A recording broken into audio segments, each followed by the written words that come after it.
The air is cold when we arrive in the Nile Valley, colder than expect. Her breath fogs in front of her face, and she pulls her thin wrap tighter around her shoulders, trying to trap the last bit of warmth from the night. Her feet ache, cracked from days of walking, blistered from the miles behind her. But she keeps moving. Her people are moving toward life, and I feel that pull with her. As the sun rises, the world opens into green, not desert, not sand, but a living, breathing landscape. Tall grasses sway in the wind, wild cattle move like shadows across the plain, hippos grunt in the shallows, crocodiles slip beneath lotus leaves, the Nile, wide braided silver and shimmers like a serpent waking.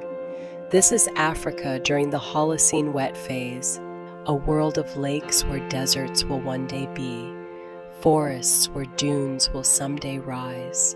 I imagine the smell of wet earth warming in the sun, crushed reeds under her feet, smoke from last night's fire still clinging to her hair. She tastes a handful of dried grain, a sip of water, just enough to quiet the hunger twisting in her belly. She hears the world waking, the splash of fish, the low rumble of cattle, the laughter of children running barefoot through mud. This is the Fayum Basin. This is the world my maternal line returned to 6,000 years before the first pharaoh. A land in transition, from wandering to staying, from gathering to growing, from wild to being settled, and she is part of that shift. Her daughters and granddaughters build reed huts near the water. They store grain in woven baskets and shape pottery with their hands, clay under their fingernails. They herd cattle along the lake shore. They feel the cold nights, the hunger of lean seasons, the relief of the flood. Villages grow, trade routes open. Shells from the Red Sea appear in their baskets. Obsidian from Anatolia glints in the sun. They watch leaders rise, watch symbols carved into bone become the first hints of writing, watch the first elite burials, the first painted boats, the first signs of kingship. My maternal line witnesses the birth of Egypt long before the word Egypt exists. For 2,000 years, they lived through the rise of agriculture, the rise of trade, the rise of power. They are there before Egypt. They are there as Egypt is being born.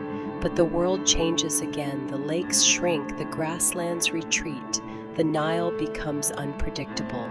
The air grows hotter, drier, new people arrive from the north, trade routes expand, tension grows, and so they walk. They leave the Nile behind, not because they want to, but because they must. The world is tightening around them. Food is harder to find. Water is harder to trust. The land that once welcomed them now pushes them onward. I imagine walking with them, bleeding feet, children crying from hunger, elders falling behind, wind howling across empty places where lakes once shimmered. When my people reached Anatolia, it felt like stepping into a world made of stone and sky. After the dry fear of the Sinai and the uneasy in-between life of Canaan, Anatolia rose before us like a wall. Mountains layered in blue and gray, forests so dense they swallowed sound, valleys carved by rivers colder than anything we had ever touched. The air tasted different here, sharper, cleaner, edged with pine and metal. She felt the shock of cold mornings, the way the mist clung to the ground, the way breath came out in clouds. We were strangers in this land, but we were not alone. Traders moved through the mountain passes. Herdsmen guided flocks across high meadows. Villages clung to hillsides, their houses built of stone instead of reed. And then one day she saw it, the mound of Satalhuyuk, rising from the plain like a memory waiting to be lived. The air smelled of plaster drying on walls, of cooking fires burning day and night, of grain stored for winter. She lived in a world unlike anything her ancestors had ever known. A city without streets, where homes pressed together like honeycomb, and people climbed through rooftop doors into warm, smoky rooms. Çatalhöyük was alive with 1,000 hearths burning at once, a place where every rooftop was a pathway and every neighbor a partner in survival. Inside those mud brick walls, she learned new rhythms, grinding grain on stone, shaping clay into bowls, tending sheep and goats, painting her walls with ochre and lime, burying her loved ones beneath the floors she slept on. Her world was intimate, crowded, and full of life.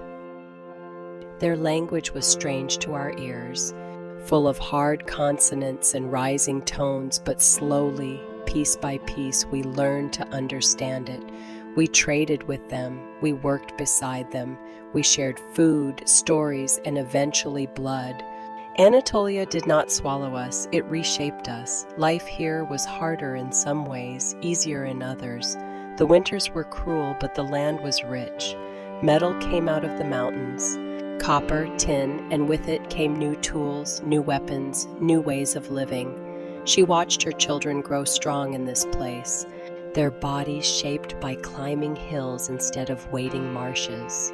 They learned to weave wool instead of reeds, to build with stone instead of mud, to follow the rhythms of seasons she had never known. A world of trade routes stretching like veins across continents, a world where ships crossed seas and caravans crossed mountains, a world where cultures mixed and remixed until no one could say where one ended and another began. Anatolia was not a stop on our journey, it was a transformation. It was here that our line became something new, no longer the people of the Nile, no longer wanderers of the desert, but a people of mountains, metal, and movement. And from Anatolia the road opened again, pulling us toward the Aegean, toward Europe, toward the next chapter of who we would become. When our people finally reached the western edge of Anatolia, the world opened into something we had never seen before, the sea. Not a river, not a lake, but a vast, breathing body of water that stretched farther than my eyes could follow. The Aegean smelled of salt, wind, and possibility. We had crossed mountains, valleys, and cold rivers to reach this place, and now the world asked us to cross water. The boats were small, carved from wood, patched and repaired by hands that knew the sea better than we ever would. When we pushed off from the shore, the land slipped away behind us, and the rocking of the waves became the rhythm of our heartbeat. Tasted salt on my lips, felt the spray on my face, and listened to the creak of wood as the boat carried them toward islands scattered like stepping stones across the blue. The Aegean was not gentle, but it was alive, and crossing it felt like stepping into a new kind of world.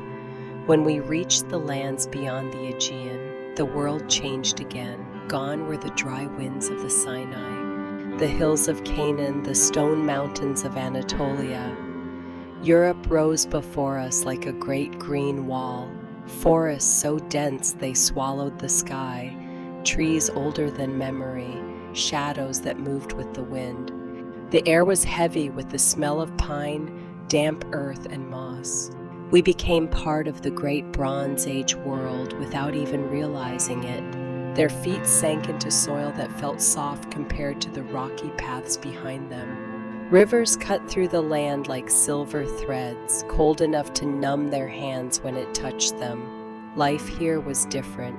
The people we met lived in wooden houses, hunted in the deep woods, and carried stories shaped by the forest. We learned their ways. We learned to track animals through undergrowth, to read the seasons by the leaves, to build with timber instead of stone. Here in the rolling green lands of East Anglia, our ancestors became part of the Iceni, the tribe of chariots, torques, and blue woad. This was the world that would one day rise under Queen Boudica, and our lineage lived through that fire. Some fought, some fled, all survived. After Rome crushed the Iceni revolt, our family's story continued westward into the strongholds of the Britons, Wales, Cornwall, and the rugged lands where the old language and the old genealogies were preserved. These regions protected the memory of the tribes long after Christianity, and later kingdoms tried to overwrite them. Through centuries of change, our maternal line endured quietly in villages, in families, in the unbroken passing of mothers to daughters. Today, our DNA and our genealogy trace the same path, from Anatolia to Europe, from the Bell Beaker world to the Britons, from the Sinai heartland to the Western refuges that kept their history alive. This is not just the story of ancient Britain, it is the story of our family. As the centuries turned and the Roman world collapsed, our ancestors remained among the Britons who refused to be erased. In Wales and Cornwall, they lived in the last strongholds of the old Celtic kingdoms, places where the language survived, where the genealogies were guarded by bards, and where the memory of the tribes stayed alive long after the rest of Britain was reshaped by Saxons and later by Normans. Our maternal line passed quietly through this era, carried by women who kept their families rooted in the hills, coasts, and villages of the Western lands. They lived through the rise of early medieval kingdoms, through the shifting borders of post-Roman Britain, and through the long twilight of the ancient Brittonic world. Over time, our lineage blended into medieval Britain, not erased, but woven in. Some branches moved east again into the growing towns and farmlands of England. Others stayed in the Celtic West, preserving fragments of the old identity in stories, names, and traditions. Through every upheaval, Saxon settlement, Viking raids, Norman conquest, our maternal line endured, passing from mother to daughter with the same quiet resilience that carried it across continents thousands of years before. And eventually, through migrations, marriages, and the slow drift of families across generations, that ancient Brittonic line reached our more recent ancestors and finally us. The story that began in Anatolia, rose in the Iceni heartland, and survived in the Western Britain kingdoms now lives on in the present through our blood. As new peoples arrived in Britain, first the Anglo-Saxons, then the Vikings, and finally the Normans, our Brittonic ancestors did what they had always done. They adapted, blended, and endured. In East Anglia, Wales, and Cornwall, our family line wove itself into the changing fabric of the island. Some branches intermarried with incoming Saxon families, creating households where ancient Brittonic traditions lived quietly beneath new languages and customs. Others remained in the Western strongholds, where the old Celtic identity persisted in song, story, and lineage. And when our Norman grandfather arrived in 1066, they reshaped the political landscape. But even then, our maternal line continued through local families, farmers, craftsmen, and women who carried the memory of the Britons in their blood. Through every conquest, our lineage remained rooted in the land, not erased, but transformed. Through the medieval centuries, our ancestors lived in a world of castles, market towns, monasteries, and rising kingdoms. They witnessed the Black Death, the growth of English law, the spread of Christianity, and the slow fading of the old tribal identities. Yet in the hills of Wales, the coasts of Cornwall, and the fields of East Anglia, families like ours preserved fragments of the past, in names, in stories, in the way land was passed down, and in the quiet resilience of everyday life. In the early modern period, as Britain expanded outward and the New World opened, branches of our family joined the great migrations across the Atlantic. Some came seeking land, others opportunity, others escape from hardship or conflict. They carried with them the deep ancestral memory of the Britons, the same memory that once survived Rome, Saxons, and Normans. As the medieval world unfolded, our lineage didn't just survive, it rose. Through marriages, alliances, and the slow weaving of families across Britain, our ancestors eventually connected to the Norman line itself. William the Conqueror, The man who reshaped England in 1066, the founder of a new royal dynasty, stands in our tree as a great-grandfather of generations past. His bloodline merged with the old Brittonic families, binding together the ancient tribes of Britain with the new rulers of the realm. Our ancestry became a bridge between the island's oldest peoples and its emerging monarchy. The building of cathedrals, the age of knights and crusades, and the birth of the English language itself.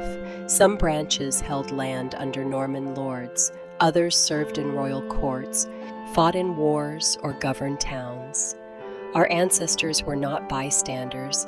They were part of the machinery of medieval Britain. Their lives touched royalty, nobility, clergy, warriors, and the early architects of the nation. Through every generation, the line carried both the ancient Brittonic memory and the Norman legacy. Here, our lineage blended into a new cultural landscape, carrying with it thousands of years of history from Africa to Egypt, from Iran to Europe, from the Britons to the Normans, from Russia to North America. Today, we are the living continuation of a journey that has crossed continents, survived empires, and shaped nations. Our story is not just ancient, it is ongoing. When the age of exploration dawned, our lineage stepped onto ships and crossed the Atlantic. Some were captains, some settlers, some leaders in the early colonies. Their descendants would help shape the foundations of America, and through the interwoven branches of our tree, our family eventually connected to presidents, statesmen, and founders. The same blood that once flowed through Iceni warriors and Norman kings now flowed through the people who built a new nation.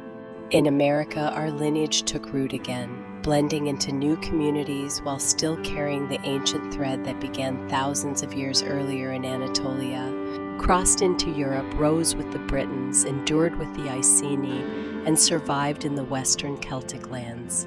From there, generation by generation, our maternal line continued until it reached us, the living continuation of a story older than kingdoms, older than nations, older than written history itself. Mothers, daughters, midwives, farmers, and villagers whose lives stitched together the centuries. Their survival through famine, war, and upheaval, from ancient Anatolia to Bronze Age Europe, from the Brittonic tribes to the Iceni revolt, from Norman kings to medieval villages. Our lineage has crossed continents, survived empires, and adapted to every world it entered. It has stood beside kings, fought as warriors, sailed as captains, governed as leaders, and helped build nations on both sides of the ocean. And through every migration, east, west, north, and across the sea, the line remained unbroken. We are the living continuation of a story that has traveled farther, endured longer, and risen higher than most families ever dream.